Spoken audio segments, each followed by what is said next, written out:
Bismillahirrahmanirrahim. Assalamualaikum warahmatullahi wabarakatuh.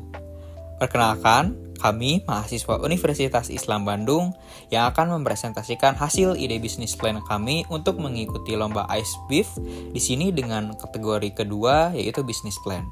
Di sini kami akan membawakan tema Unicorn Cry sebagai ide bisnis kami. Baik, di sini saya ditemani oleh Kak Dinda dan juga Kak Sonia. Dan tanpa berlama-lama, kita langsung saja kepada pemateri slide pertama. Production di sini yang akan didahului oleh latar belakang.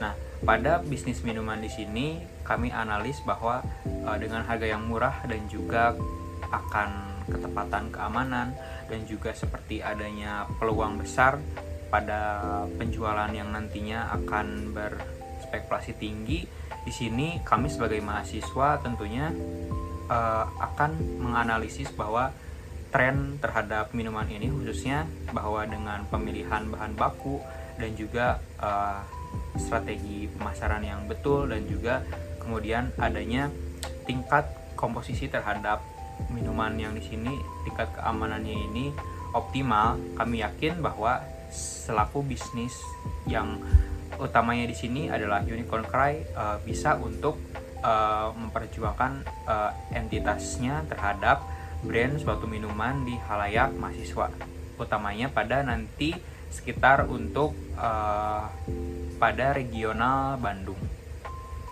Next ke poin kedua terhadap introduction di sini adalah sejarah, yang dimana di sini singkatnya Unicorn Cry di sini adalah sebuah tren evaluasi riset kami dari Universitas Islam Bandung. Di sini kami meriset bahwa adanya sebuah dibentuk untuk development terhadap minuman yang dimana di sini yang dikiranya itu akan membuka pasar dan juga yang akan memperluas pasar juga terhadap tren baru, yang dimana di sini kami harapnya ingin membuat suatu rasa yang dimana belum yang pernah dirasakan oleh khalayak orang banyak dan juga dengan memperhatikan keadaan seperti keamanan komposisi dan juga ramah lingkungan yang paling penting itu. Kemudian juga di sini terhadap pengemasannya, di sini kami akan memperpackagingkan terhadap outputnya ini dengan yang dimana si outputnya ini mencakup bahan-bahan yang ramah lingkungan juga seperti itu. Poin ketiga lanjut, di sini ada logo Unicorn Cry sendiri yang dimana di sini akan saya singkatnya di sini mengapa memilih warna dominan pink dan juga di sini ada sedikit warna pastel biru muda. Di sini seperti yang kami riset bahwa di cerita dongeng ataupun di film-film di sini unicorn identik dengan warna yang pastel atau soft. Jadi kami memilih biru dan juga pink yang dimana di sini akan kedepannya itu seperti yang namanya saja unicorn. Seperti yang di cerita nyatanya ini kan unicorn adalah belum pernah ada ataupun identitasnya itu misterius, apakah ada atau tidak entitasnya, yang kemudian di negeri-negeri dongeng juga bercerita bahwa tangisan unicorn ini mempunyai rasa yang manis seperti itu. Jadi kami di sini akan berinovasi bahwa Unicorn Cry ini intinya adalah minuman yang sehat dengan komposisi yang aman, optimal, dengan rasa yang memang belum pernah diciptakan oleh khalayak orang banyak seperti itu. Last di sini ada visi dan misi dari Unicorn Cry itu sendiri. Kita pertama ada visinya dulu. Di sini bahwa Unicorn Cry sendiri membawa visi yang keunikan dengan keuntungan jangka panjang yang berlandaskan suatu inovasi. Mungkin di sini kita berasumsi bahwa adanya inovasi di sini membawa keunikan terhadap tadi adanya rasa yang unik, kemudian juga komposisi yang aman dan optimal dan ramah lingkungan. Di sini mengemas di dalam perpaduan yang akan menjadikan kami yakin adanya keuntungan di dalam jangka panjang, yang dimana nanti setiap periodenya akan diciptakan sebuah inovasi terhadap si outputnya ini. Kemudian kita beralih ke misi yang pertama, yaitu membuat adanya pengembangan ranah variasi di output seperti yang sudah sebelumnya saya jelaskan. Kemudian yang kedua di sini ada menjaga kerahasiaan, yang dimana akan menjamin dari kualitas si outputnya. Yang ketiga yaitu adalah membuat personal branding dengan sesuatu yang unik khususnya di ranah marketing nanti. Kemudian juga Untuk yang terakhir, misinya ini adalah meningkatkan dan membuat pelayanan yang senyaman ataupun ramah tamah kepada halayak orang banyak, khususnya di lingkungan mahasiswa regional Bandung. Selanjutnya saya akan menjelaskan terkait masalah atau problem. Nah, masalahnya itu pergeseran paradigma persepsi konsumen bahwa minuman itu tidak hanya untuk kesenangan, tetapi juga harus memiliki dampak fisiologis positif bagi tubuh yang telah menggeser dominasi minuman bersoda yang kini dianggap kurang menyehatkan. Menurut laporan Nielsen, 55% konsumen global sekarang lebih memilih produk yang mereka anggap lebih sehat. Fenomena ini membuka peluang sekaligus tantangan bagi produsen minuman untuk berinovasi dengan produk baru yang mampu menembus pasar. Nah, tuntutan konsumen tersebut terhadap produk sehat dapat menambah beban bagi flavorist untuk menarik minat konsumen dengan meningkatkan formula produk yang ada atau mengembangkan produk baru. Kemudian, kesadaran akan kesehatan tetap menjadi pendorong utama dalam penciptaan produk pangan, di mana flavor yang memenuhi harapan konsumen yang semakin sadar bahwa kesehatan itu menjadi salah satu kunci kesuksesan, dan menjadikan tantangan pengembangan produk minuman saat ini adalah menciptakan minuman yang sehat tetapi tetap nikmat secara sensori. Baik, selanjutnya yaitu solution atau solusi. Nah, mengenai solusi ini, penggunaan senyawa bioaktif dengan sensory flavor yang diinginkan serta pengendalian flavor yang tidak diinginkan dapat menjadi solusinya dengan menggunakan flavor potentiator, flavor modifier, dan flavor inhibitor. Dengan memperhatikan label friendly dan natural labeling, penting untuk memenuhi tuntutan gaya hidup kembali ke alam. Nah, dengan kesadaran akan lingkungan juga menjadi tantangan dengan tren Go Green. Unicorn Cry adalah rencana bisnis yang mengatasi masalah penyuka rasa unik, aspek kesehatan melalui pemilihan berisa, dan kemasan ramah lingkungan. Produk kami juga menawarkan nilai dengan menciptakan minuman yang tidak hanya nikmat tetapi juga sehat dan ramah lingkungan. Selanjutnya terkait peluang dan target pasar, di sini terbagi menjadi dua. Yang pertama ada target pasar potensial, yaitu yang pertama mahasiswa dan anak-anak sekolah.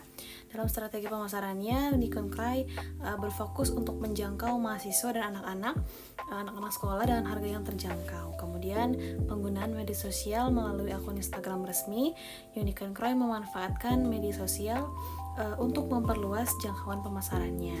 Kemudian pengunjung event di kampus dan luar kampus dengan berpartisipasi dalam event-event di lingkungan kampus dan luar kampus. Unicorn Cry juga berusaha untuk menarik pangsa pasar yang lebih luas. Yang kedua ada tren konsumsi minuman sehat. Adanya tren konsumsi minuman sehat dan gizi dan kaya gizi, Unicorn Cry menawarkan minuman sehat kaya gizi sebagai salah satu produk unggulannya. Kemudian permintaan akan variasi minuman. Dengan rencana untuk terus berinovasi dengan variasi minuman yang lebih luas, Unicorn Cry dapat menyesuaikan produknya dengan tren konsumen yang menginginkan varian rasa. Selanjutnya di sini ada poin competition. Value proposition merupakan suatu nilai yang diberikan oleh perusahaan kepada konsumen untuk merasakan manfaat ketika hendak membeli produk atau jasa dari perusahaan yang terkait. Value proposition terbagi menjadi dua, diantaranya yaitu consumer dan kompetitor. Konsumer dari minuman Unicorn Cry ini yaitu inovasi dengan rasa unik yang aman untuk dikonsumsi, bahan-bahan pilihan yang berkualitas tinggi, minuman yang aman dan sehat bagi pencernaan tubuh. Lalu kompetitor dari Unicorn Cry yaitu harga minuman yang terjangkau, kemasan penampilan yang menarik. Selanjutnya di sini ada marketing dan sales. Usaha yang kami buat berorientasi pada target pasar, seperti para mahasiswa dan masyarakat setempat yang terletak di sekitar Universitas Islam Bandung. Selanjutnya strategi pemasaran yang kami lakukan, yang pertama yaitu dengan cara penyampaian dari mulut ke mulut. dengan asumsi pemasaran yang menurut kami lebih efektif, karena hal tersebut meminimalisir pengeluaran biaya bagi usaha kami. Kemudian, media sosial Instagram dapat kita ketahui sekarang dengan meningkatnya penggunaan media sosial seperti Instagram yang saat ini digandrungi para remaja khususnya mahasiswa. Kami akan memberikan terkait informasi produk atau branding dari produk kami itu sendiri, yaitu Unicorn Cry. Di akun Instagram kami juga berkolaborasi dengan akun Instagram VJB Unispray sebagai tempat atau wadah para mahasiswa melakukan jual beli barang.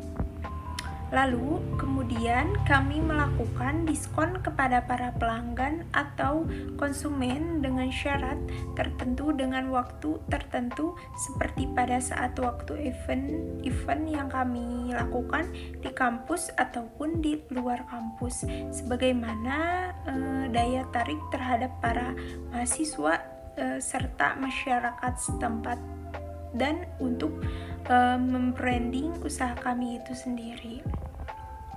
Lalu adapun dari kami melakukan penyebaran brosur produk Unicorn Cry guna untuk mencapai audiens target secara efektif dan efisien. Kami juga yakin dengan inovasi usaha yang kami miliki bisa membuat produk kami bertahan dalam jangka waktu yang panjang untuk kedepannya. Selanjutnya, financial problem. Pada penjualan ini adalah sebesar 20 juta dengan total fixed cost-nya sebesar 20 juta dan variable cost-nya sebesar 60 juta yang akan bertambah pada tahun berikutnya sekitar 2 kali lipatnya. Profit yang didapatkan pada tahun pertama adalah sebesar 20 juta juga, yang pada tahun berikutnya net profitnya akan bertambah seiringnya berjalannya waktu, sehingga pada tahun ke-7 akan didapatkan net profit sebesar 234 juta yang dikurangkan dengan pajak sebesar 40% dari profit yang didapatkan. Selanjutnya, justifikasi kelayakan usaha. Untuk menentukan apakah usaha yang dijalankan layak atau tidak, yang pertama adalah NPV atau Net Present Value. Ini dibutuhkan untuk memperkirakan suatu kemampuan atau peluang suatu perusahaan dalam mengelola investasi ketika nilai mata uang berubah. Laba perusahaan ini, NPV yang didapatkan adalah sebesar 204,170,451 dengan hipotesis lebih dari 0, maka perusahaan diterima atau sudah layak untuk dijalankan.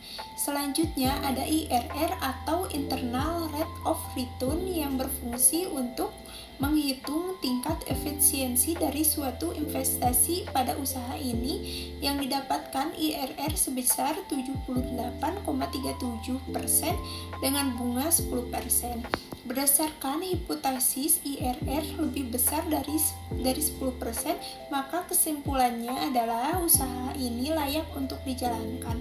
Selanjutnya ada payback period yang digunakan untuk mengukur kapan kira-kira perusahaan akan mendapat keuntungan. Berdasarkan analisis kami, payback period yang dibutuhkan usaha ini adalah selama 1 tahun 64 hari. Kemudian ada profitability index-nya untuk menentukan apakah investasi layak atau tidak layak. Pada perhitungan ini yang didapatkan profitability index sebesar 3,18 dengan hipotesis profitability index lebih dari 1, maka keputusannya adalah menerima hipotesis atau usaha ini layak untuk dijalankan. Oke, di sini ada poin milestone yang dimana di sini akan saya menjelaskan dulu disclaimer bahwa Unicorn Cry di sini belum terjun fully untuk ke dunia wirausaha, sehingga di sini kami akan mempresentasikan proyek terkini di mana untuk melihat proyek sejauh mana proyek ini dapat kita pantau seperti itu. Yang dimana di sini kita membaginya kepada beberapa tahapan melalui Gantt chart. Baik, di sini yang pertama itu adalah survei dan pemantapan melalui analisis SWOT dan juga BMC. Yang dimana di sini sekitar bulan Juni dan sampai Juli tahun 2024. Yang dimana di sini penanggung jawabnya ada saya sendiri yaitu Chani. Kemudian juga di sini terhadap bulan Agustus sampai September tahun 2024 ada Kak Dinda, yang dimana di sini dia akan mempersiapkan untuk menghandle segala urusan permodalan seperti itu. Selanjutnya di sini ada yang ketiga, di mana Kak Sonia di sini yang ketiga akan mengawasi atau menganalisis bahan pemasok yang akan dijadikan bahan-bahan untuk produk output kami, yang dimana sekitar pada bulan Oktober tahun 2024. Yang dimana juga di sini selanjutnya ada tahapan finalisasi pada jatuh di bulan November tahun 2024, yang dimana semua anggota di sini PIC per bagiannya akan berunding bagian mana yang harus dibuang ataupun nanti ada saran-saran masukan dan lainnya seperti itu. Kemudian terakhir di sini yang kelima adanya tahapan dokumentasi dan juga notulensi, sehingga di sini semua PIC sebetulnya fully bekerja dari bulan Juni sampai dengan bulan November tahun 2024. Tetapi di dalam PIC-nya tadi sudah dibagi per bagiannya gitu. Ada satu-satu PIC. Nah, dengan keduanya tadi yang tidak bekerja pada bagiannya, di sini bertugas sebagai adanya dokumentasi, kemudian notulensi yang dikiranya nanti di tahap November pada saat finalisasi tersebut adanya pemasukan ataupun saran untuk final kebaikan akan selanjutnya di sini ada bisnis plan, di mana di sini adanya target ataupun value laba bersih yang kita terima pada per bulannya kita akumulasikan, yang dimana di sini singkatnya bahwa di angka 1.080.000. Nah, yang dimana di sini ada dibagi pada 4 tahap, dimana di sini akan diakumulasikan kepada 4 ranah. Yang pertama di sini ada 150.000, yang dimana persennya ini 13,89% untuk gaji yang diterima oleh masing-masing pelaku dari si unicorn karya ini. Nah, kenapa ada 6? Nanti kami itu rencananya akan meng-hire 3 orang lagi gitu yang akan bekerja sama, sehingga di sini rencananya pada nantinya akan ada 6 orang seperti itu. Nah, kemudian juga di sini tadi seperti yang poin satu sebelumnya, 900.000 ini adalah bagian gitu, dibagi 6 orang gimana 150.000, sehingga di sini 900.000 ini adalah gaji yang dimana mencapai 83,33% untuk 6 orang. Kemudian selanjutnya yang ketiga di sini adalah 100.000, yang dimana persentase 9,26% di sini untuk masuk ke dalam uang kas seperti itu. Yang terakhir di sini 80.000 sisanya, yaitu dengan persentase 7,41%, yang dimana di sini yang akan kami infakkan atau yang akan kami kasih kepada dananya ini kepada orang yang membutuhkan seperti itu.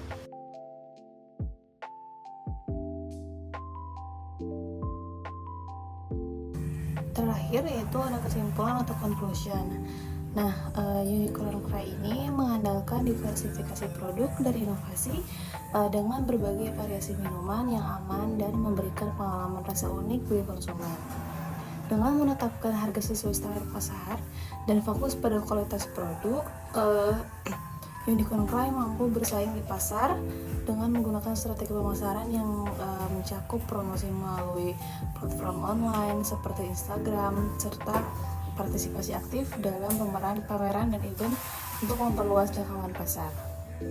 Mungkin cukup sekian yang dapat kami sampaikan. Kurang lebihnya mohon maaf. Terima kasih. Billahi taufiq wal hidayah. Wassalamualaikum warahmatullahi wabarakatuh.